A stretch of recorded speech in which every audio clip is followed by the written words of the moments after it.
ABP Ganga, खबर आपकी, जुबान आपकी।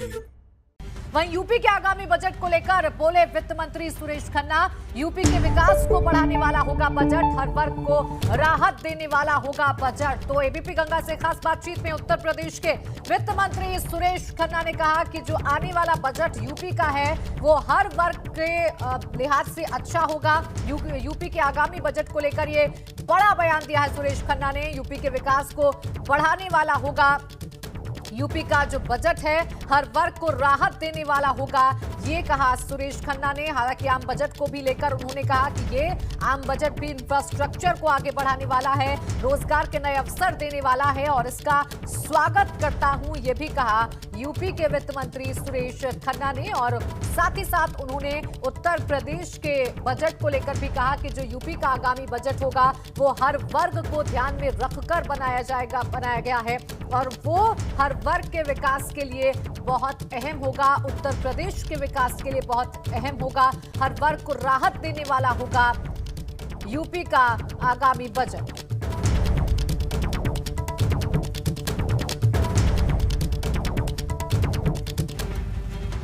तो आम बजट के बाद अब लगातार प्रतिक्रियाएं भी सामने आने लगी हैं। बीजेपी नेता और मौजूदा सांसद जगदंबिका पाल ने बजट पर उनका कहना है कि कोरोना काल जैसे संकट के समय में इससे अच्छा बजट नहीं हो सकता। अनोखा और पेपरलेस बजट है ये। बजट आत्मनिर्भर भारत को बनाने वाला बजट होगा और इस बजट में साफ है कि कोविड की चुनौतियों के बावजूद भी सबको education for all, health for all, house for all, drinking water for all.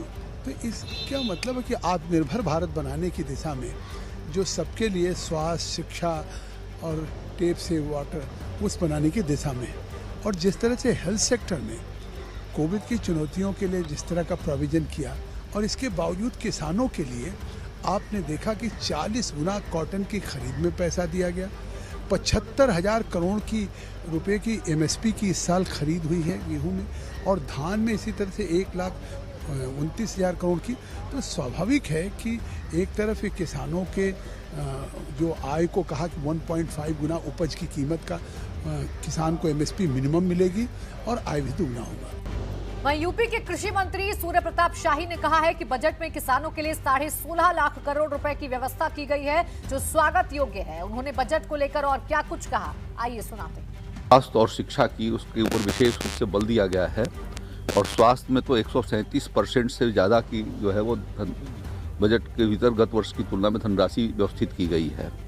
देश कोरोना महामारी के चुनौतियों से का सामना कर रहा था और उसको आने वाले भविष्य के भीतर हमारी स्वास्थ्य सुविधाएं बेहतर रहें, इसके लिए बड़े मात्रा में वहाँ उसमें धनराशि की व्यवस्था की गई है।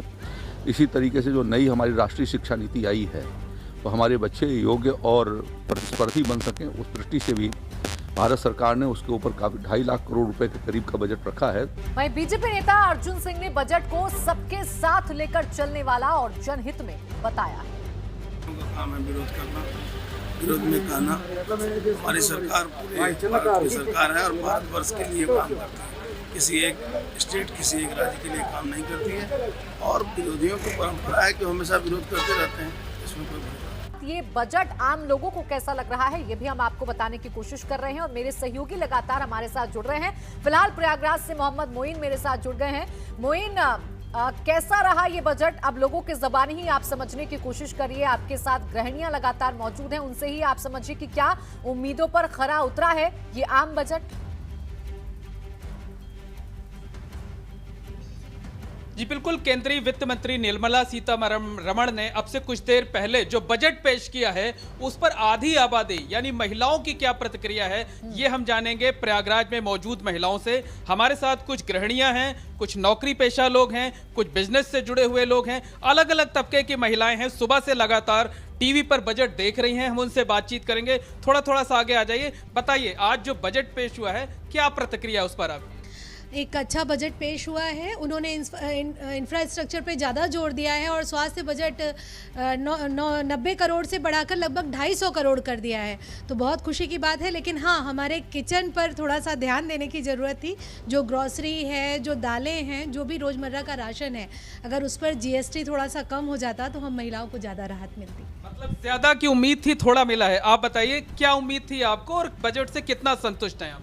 बजट तो अच्छा ही है फिलहाल, लेकिन क्या है, महिलाओं को बजट किचन से ही होता है, तो किचन के जो सामान है उन्हें थोड़ा सस्ता कर दिया जाए ताकि हर सबका बजट सही हो। और जो गरीब लोग हैं, दाल जो पहले गरीब इंसान खाता था, आज उसको दाल नहीं मिलती है, तो इन सब चीज़ों पे थोड़ा सा सस्ता होना चाहिए।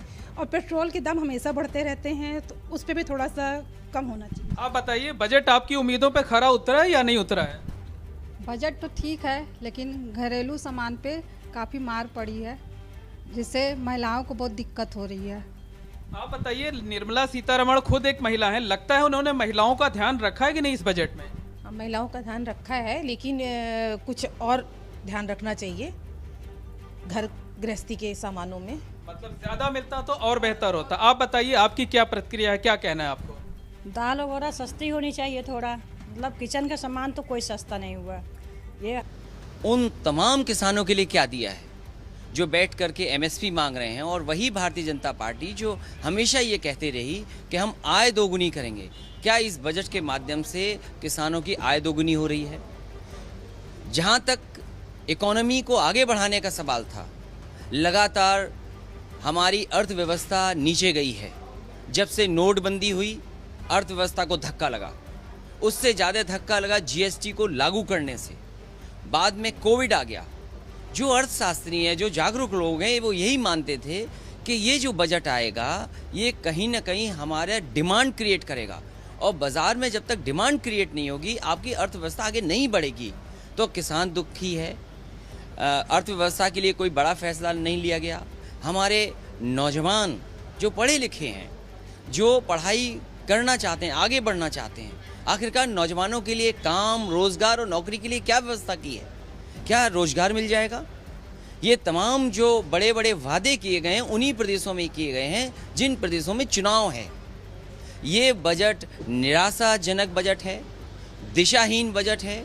और दिशाहीन मैं इसलिए बोल रहा हूँ कि भारतीय जनता पार्टी एक समय पर कहती नहीं थक रही थी कि उन्हें अर्थव्यवस्था $5 ट्रिलियन की बनानी है।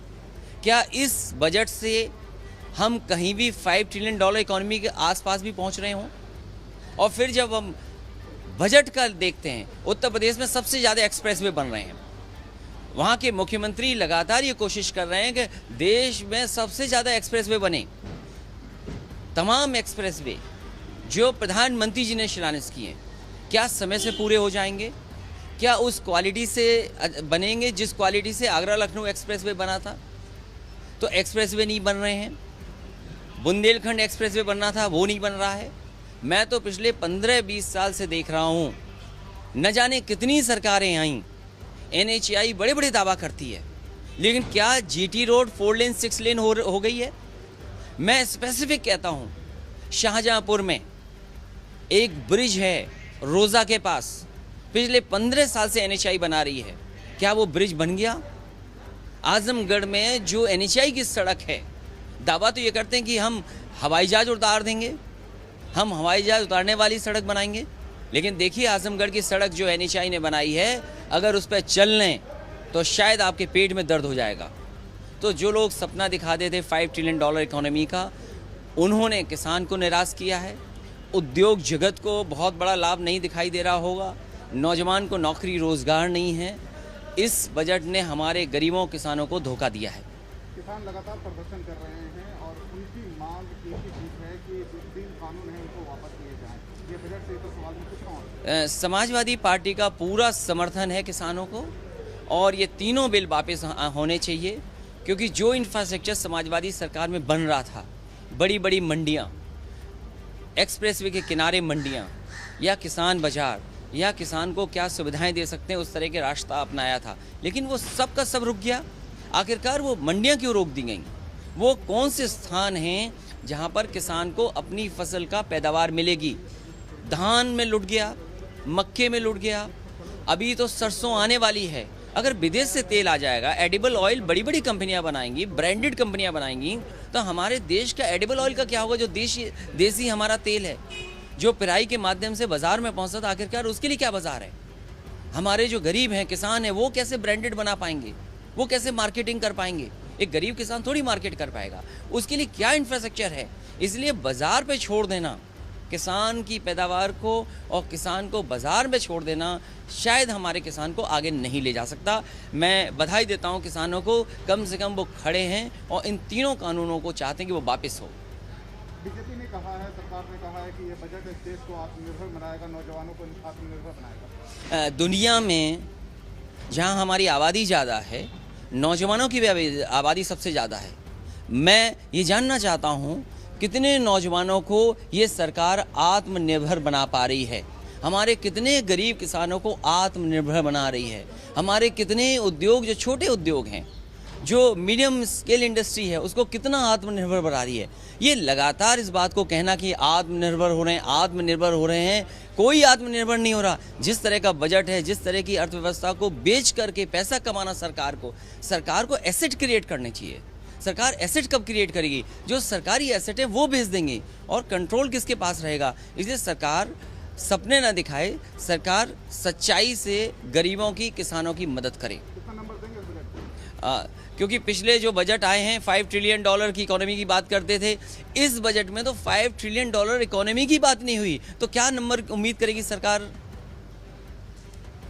वहीं समाजवादी पार्टी के नेता सुनील सिंह साजन ने बजट के बाद सरकार पर हमला बोला। उन्होंने क्या कहा, ये भी सुनिए। मोदी सरकार के इस बजट ने एक बार फिर देश के कमजोर मध्यम वर्ग, खेती करने वाले किसानों, बेरोजगार नौजवानों, छोटे उद्योगपतियों को निराश किया है। ये बजट देश की 90% आबादी को निराश करने वाला बजट है। केवल 10% लोगों के लिए काम किया गया है बजट में। इससे खराब कोई बजट नहीं हो सकता। वहीं कांग्रेस नेता और राज्यसभा सांसद मल्लिकार्जुन खड़गे ने कहा कि बजट में गरीबों के लिए कुछ भी नहीं है और आने वाले दिनों में होने वाले चुनाव के मद्देनजर ही बजट तैयार किया गया है। ये ठीक बात है, किसी स्टेट को डेवलप करना हम वेलकम करते हैं। कब इनको याद आई है, अब इलेक्शंस 2-4 महीने में होने वाले हैं, तो उस वक्त बंगाल की याद आई है, आसाम की याद आई है, तमिलनाडु की याद आई है, केरला की याद आई है, पौंडीचेरी की याद आई। ये क्यों? तो ये चुनाव जीतने के लिए जो करना है उसके डर से या उसके लिए उन्होंने ये काम किया है। और दूसरा जो है, जितने भी सरकार के ज़मीनें हैं उसको बेचना और जितने भी पब्लिक सेक्टर्स है डिसइन्वेस्ट करना, यानी जो एश्योर्ड एम्प्लॉयमेंट है उसको भी निकालने की उन्होंने कोशिश कर रही है। तो ऐसा है, इस बजट में खासकर गरीबों के लिए कुछ भी नहीं है। तो देखिए, बजट निराशाजनक है, विपक्ष का कहना है। हालांकि सत्ता पक्ष के लोग इसे बता रहे हैं कि स्वागत योग्य है और यहाँ पर इंफ्रास्ट्रक्चर और रोजगार को बढ़ावा दिया गया है।